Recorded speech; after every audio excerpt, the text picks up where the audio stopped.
अस्सलाम वालेकुम स्टूडेंट्स, हो रही हूँ। पहले हम चैप्टर नंबर 3 स्टार्ट किया था, तो आइए हम चैप्टर नंबर 4 स्टार्ट करते हैं। चैप्टर नंबर 4 हमारा है नज़रिया पाकिस्तान, ठीक है।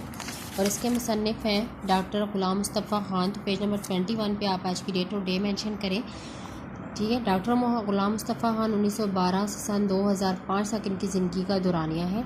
आइए हम इसकी रीडिंग स्टार्ट करते हैं। जबलपुर में पैदा हुए। 1928 में अंजुमन इस्लामिया हाई स्कूल जबलपुर से 9वीं जमात पास करके अलीगढ़ चले गए। अलीगढ़ यूनिवर्सिटी से LLB, MA उर्दू, MA फ़ारसी की डिग्रियां हासिल की। 1947 में PhD उर्दू किया, ठीक है। उन्होंने उर्दू में PhD किया था। नागपुर यूनिवर्सिटी से 1959 में डीलर की डिग्री उन्होंने हासिल की थी, अंडरलाइन करें। अपनी ज़िंदगी का आगाज़ किंग एडवर्ड कॉलेज अमरवती से बतौर लेक्चरार उन्होंने किया था। पाकिस्तान भरने के बाद उर्दू कॉलेज कराची से वाबस्ता हुए। सिंध यूनिवर्सिटी में सदर शोबे उर्दू के तौर पर खिदमत अंजाम दी। 19 तारा इम्तियाज़, नकोश अवार्ड, इकबाल अवार्ड और शनासी पास मिला, ठीक है। ये मतलब ये इतने इनको तो एजाज़ से इनको नवाजा गया था इनकी खिदमत की वजह से।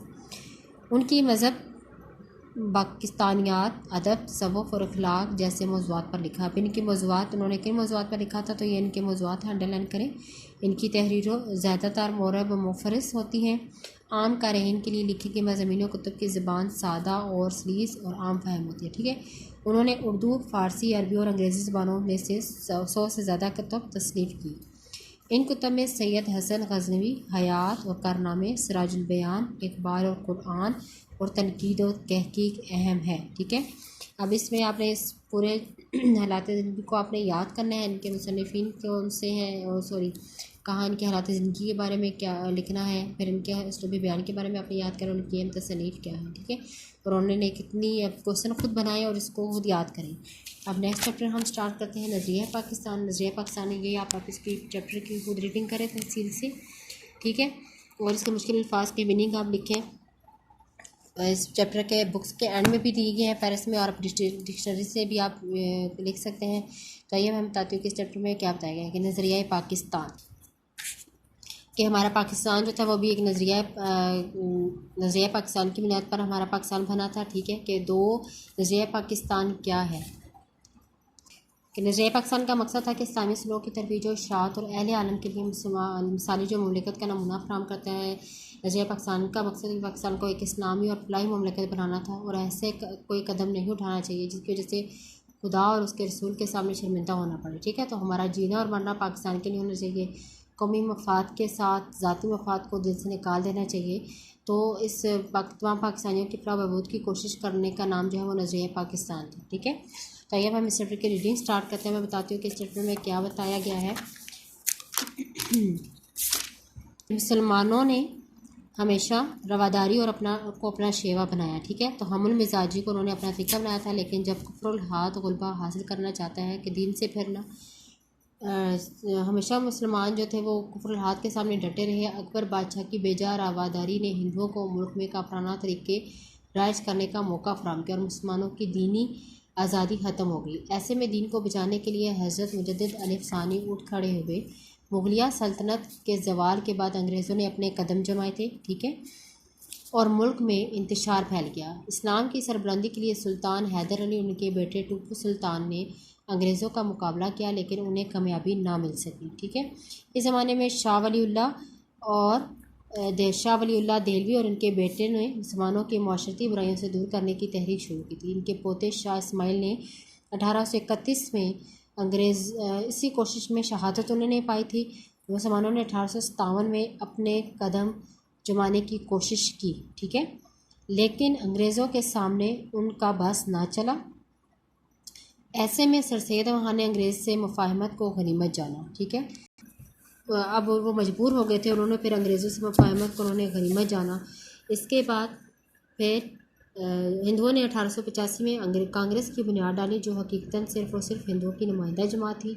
नवाब वक़ारुल मलिक 1906 में मुस्लिम लीग की बुनियाद रखी। 1911 में पहली जंग अज़ीम में अंग्रेज़ों का मुकाबला जर्मनी से हुआ। तुर्की जर्मनी के साथ था। मुसलमान होने के नाते अंग्रेज़ों ने मुसलमानों को अपना दुश्मन समझा। नुकसान ना पहुंचाने का वादा करने के बावजूद उसने तुर्की के टुकड़े कर दिए। खिलाफत के तहफ़्फ़ुज़ के लिए अली बरदरान ने तहरीक खिलाफत पर उन्होंने शुरू की थी, ठीक है। हिंदुओं ने भी शुद्धि और संगठन की तहरीकें चलाई। अल्लामा इकबाल रहमतुल्लाह ने 1930 में पाकिस्तान बनाने की तजवीज़ उन्होंने पेश की थी। ठीक कि 23 मार्च 1940 को करारदाद पाकिस्तान की रूह से मुसलमानों की आज़ाद हुकूमत मुमलिकत का फ़ैसला हुआ। दुनिया में कौमियत की तश्कील की दो बुनियादें हैं, एक वो जो मगरबी मुफक्करीन ने कायम की और दूसरी जो रसूल पाक सल्लल्लाहु अलैहि वसल्लम ने कायम की हुई है। अहले मगरिब ने कौमियत की बुनियादें तो जोग्राफियाई हदूद पर इस्तवार की, जबकि मुसलमानों की कौमियत एक नज़रियाती कौमियत है जो एक कलमे की बुनियाद पर वजूद में आया। ठीक है कि हमारा जो पाकिस्तान है वह एक कलमे की बुनियाद पर बना। नज़रिया पाकिस्तान में इस्लामी ज़िंदगी और कदरों का सबर बुनियादी हैसियत रखता है। नज़रिया पाकिस्तान का मकसद इस्लामी असूलों की तरवीज के लिए एक मिसाली मुमलिकत का नमूना बनाना है। कायद-ए-आज़म की पुरखलूस क़यादत में, ठीक है, कि 14 अगस्त सन 1947 को पाकिस्तान मर्ज़ वजूद में आ गया। पाकिस्तान ने अपने क़याम से अब तक बड़ी तरक्की की। उसको बरकरार रखने के लिए हमें ज़रिए पाकिस्तान को हर वक्त पेश नज़र रखना पड़ेगा। हमें कोई ऐसा कदम नहीं उठाना चाहिए जिस वजह से हमें अल्लाह ताला और उसके रसूल सल्लल्लाहु अलैहि वसल्लम के सामने शर्मिंदा होना पड़े। हमारा जीना मरना पाकिस्तान के लिए होना चाहिए। हम इस इस्लामी असूलों की रोशनी में पाकिस्तान को तवाना और मुस्तहकम बनाने में पूरी तरह कामयाब होंगे इंशाअल्लाह। ठीक है, तो अब हम इसकी मशक करते हैं। इसमें सबसे पहले सवालात और जवाबात हैं। सवालात और जवाब में देखें, मुसलमानों को अपने दीनी मामलात में अपनी आज़ादी कब ख़त्म होती हुई नज़र आई। मुसलमानों ने हमेशा रवादारी को अपना शेवा बनाया था, लेकिन जब कफरुल हाद और गुलबा हासिल करना चाहता है तो मुसलमान इसके मुकाबले के लिए डट कर खड़ा हो जाता है। बादशाह अकबर की बेजा रवादारी और मुल्की सियासत में हिंदुओं के अमल दखल की वजह से मुल्क में काफराना तौर तरीके राइज हो गए थे। ये वो वक्त था जब मुसलमानों को अपने दीनी मामलात में आज़ादी ख़त्म हो नजर आई। ठीक है, सेकंड क्वेश्चन देखिए, टीपू सुल्तान अपनी जदोजहद में क्यों कामयाब ना हो सका। टीपू सुल्तान मैसूर का हुक्मरान था। उसने हिंदुओं और अंग्रेज़ों का डट का मुकाबला किया। उसने अफ़गानिस्तान, तुर्की और उसके बाद फ्रांस को भी हिंदुओं और अंग्रेज़ों के खिलाफ अपने साथ मिलाने की कोशिश की, लेकिन मुल्क के दूसरे सरदारों ने टीपू सुल्तान का साथ ना दिया। अपनों में से कई लोगों ने गद्दारी की, जिसकी वजह से टीपू सुल्तान को कामयाबी हासिल ना हो सकी। तहरीक खिलाफत क्यों शुरू की गई थी। पहली जंग अजीम में तुर्की ने जर्मनी का साथ दिया। ये बात अंग्रेज़ों को गरा गुजरी। हिंदुस्तान के मुसलमान चूँकि तुर्की के सुल्तान को हिजाज की खिदमत करने की वजह से खलीफतुल इस्लाम समझते थे, इसलिए उन्होंने तुर्की को माली और तिब्बी इमदाद दी, जिस वजह से हुकूमत बरतानिया मुसलमानों की दुश्मन हो गई थी। ठीक है, लेकिन उन्होंने मुसलमानों से वादा किया कि अगर हम ये जंग जीत के तो किसी भी तरह तुर्की को मज़ीद नुकसान नहीं पहुँचाएंगे। लेकिन ये वादा महज फ़रेब था, लेकिन वो धोखे में थे। लेकिन जब अंग्रेज़ों ने जंग अव्वल में फतह हासिल कर ली तो वो अपने वादे से फिर गए और उन्होंने तुर्की की वसी सल्तनत के टुकड़े टुकड़े कर दिए। मुसलमानों को अंग्रेज़ों के इस फ़रेब से बहुत तकलीफ़ पहुँची। मुसलमानों ने खिलाफत के तहफ़्फ़ुज़ के लिए मौलाना मोहम्मद अली जौहर और मौलाना शौकत अली ख़ान की रहनुमाई में एक तहरीक शुरू की, जिसे तहरीक खिलाफत कहा जाता है। अल्लामा इकबाल ने मुसलमानों के लिए अलग वतन का मुतालबा कब किया था कि उन्होंने अलग वतन का मुतालबा सन 1930 में मुस्लिम लीग के आला आबाद के इजलास में किया था। नेक्स्ट क्वेश्चन कि अहले मगरिब ने कौमियत की बुनियाद कब रखी थी, किस पर रखी थी। अहले मगरिब ने ख़ानदानी, नस्ली और कबायली बुनियादों में ज़रा वसत पैदा करके कौमियत की बुनियादी जोग्राफियाई हदूद पर इस्तेमाल की थी। ठीक है, और कहा कि कौम वतन से बनती है। इस नज़रिए की वजह से दुनिया के इंसानों के दरमियान तबाही का जो दरवाज़ा खुला वो दो आलमी जंगों के होने से बखूबी ज़ाहिर है। ये जंगें वतनी कौमियत ही की बुनियाद पर लड़ी गई थी। मुसलमानों की कौमियत की बुनियाद क्या है कि मुसलमानों की कौमियत एक नज़रियाती कौमियत है जो ला इलाहा इल्लल्लाह पर कायम है, यानी ये नस्ल, रंग और वतन की बुनियाद पर नहीं बल्कि एक नज़रिए, एक अक़ीदे और एक कलमे की बुनियाद पर वजूद में आई। और इस ये नज़रियाती पहलू को नुमायाँ करने के लिए इसे मिलत कहा गया। इस नज़रियाती कौमियत में हर नस्ल, हर रंग और हर जोग्राफियाई खिते के लोगों के लिए जगह होती है। ठीक है, शुद्धि नज़रिया पाकिस्तान का मकसद क्या था कि वो मैंने आपको पहले बताया था चैप्टर स्टार्ट होने से पहले कि नज़रिया पाकिस्तान का मकसद जो था वो इस्लामी सुलूक की तरवीज, इशाअत और आलिम के लिए मिसाली मुमलिकत का नमूना फराहम करना था। अलावा इसे नज़रिया पाकिस्तान का मकसद पाकिस्तान को एक इस्लामी और फलाही मुमलिकत बनाना है। हमें एक ऐसा कोई कदम नहीं उठाना चाहिए जिसकी वजह से खुदा और उसके रसूल के सामने शर्मिंदा होना पड़े।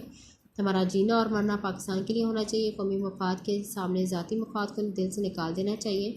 हर किस्म की ग्रोहबंदी से बलातार होकर तमाम पाकिस्तानियों की फ़लाह बहबूद की कोशिश करना नज़रिया पाकिस्तान को फ़रोग़ देना। ठीक है, शुद्धि और संगठन की तहरीकों का मकसद क्या था। शुद्धि तहरीक का मकसद जब अली बरदरान ने तहरीक खिलाफत शुरू की थी तो इस ज़माने में हिंदुओं ने शुद्धि की तहरीक शुरू चलाई थी, जिसका मकसद उन्होंने कहा था मुसलमानों को हिंदू बनाना था और फिर इनको ख़त्म करने के लिए संगठन की तहरीक शुरू की गई थी। सवाल नंबर 2, आप इन क्वेश्चन आंसर को आप अपनी नोटबुक पे लिखेंगे और इसको ज़ुबानी याद करेंगे। नंबर 2 देखें, दरअसल अल्फाज और मुरक्कबात को जुमलों में इस्तेमाल करें। अब इनको आपने जुमलों में इस्तेमाल करना है। कुफ्रुल हाथ के दीन से फिरना, मुसलमान कुफ्रुल हाथ का गुलबा होते देखकर उठ खड़े हुए। नफाक जो था वो नातफाकी के उंगराज़ेक व बेटों के बाहमी नफाक की वजह से मुगलिया सल्तनत का जवाल शुरू हो गया था। वलवला जोश, कायद आज़म की वरलांगा अंगेज़ क़यादत ने मुसलमानों को एक झंडे तले जमा किया। मुस्तहकम मजबूत नजरिया पाकिस्तान को पेश नज़र रखकर हम अपने मुल्क को मुस्तहकम बना सकते हैं। ज़िक ज़हीन ज़िक नुकसान, ठीक है, कि क्या में पाकिस्तान के वक्त हिंदुओं ने मुसलमानों को ज़िक पहुँचाने की कोशिश की। खुद मुख्तार पाकिस्तान एक आज़ाद और मुख्तार मुल्क है।